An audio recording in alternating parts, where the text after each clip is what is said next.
Bonjour à tous et bienvenue dans cette nouvelle vidéo, c'est Adrianalyste et aujourd'hui on se retrouve pour parler de 5 choses que vous ne saviez pas sur Charles de Gaulle. Installez-vous confortablement, c'est Adrianalyste, votre analyste d'histoire et c'est parti.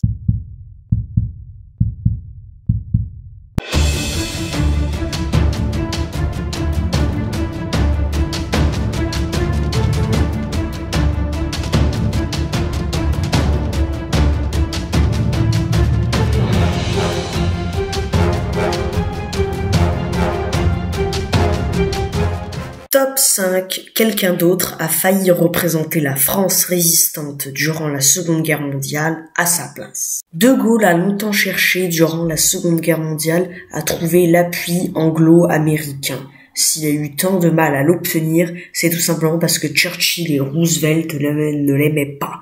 Et comme ils ne l'aimaient pas, ils ont cherché à le remplacer par quelqu'un d'autre. Et ce quelqu'un d'autre, ce n'est autre que Henri Giraud. Bien sûr, cette entreprise a échoué grâce à la propagande faite par Jean Moulin. Heureusement d'ailleurs. Top 4, il était l'un des premiers à dire que la guerre 39-45 allait être une guerre mondiale. En effet, en 1940, la France est occupée et l'Allemagne mène une guerre contre à peu près toute l'Europe. Et on a du mal à se dire que cette guerre sera mondiale et pas uniquement européenne. Pourtant, De Gaulle, lui, l'a dit dès le début. Top 3, il était prisonnier de guerre durant la Première Guerre mondiale. De Gaulle a en effet fait la Première Guerre mondiale en tant que soldat. Tiens, ça me rappelle quelqu'un d'autre, ça.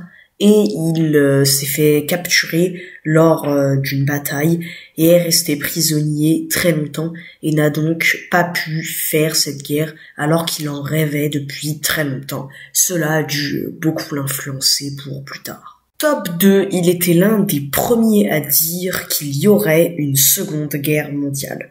En effet, nous sommes en 1919 et alors que la Première Guerre mondiale vient de se terminer, bon, elle s'est terminée en 1918, mais elle vient quand même de se terminer, De Gaulle dit qu'il y en aura une autre. Et à l'époque, personne, ou presque, ne le disait. Et cela fait de Gaulle une sorte de précurseur. Top 1, le comte de Paris a affirmé que De Gaulle était royaliste.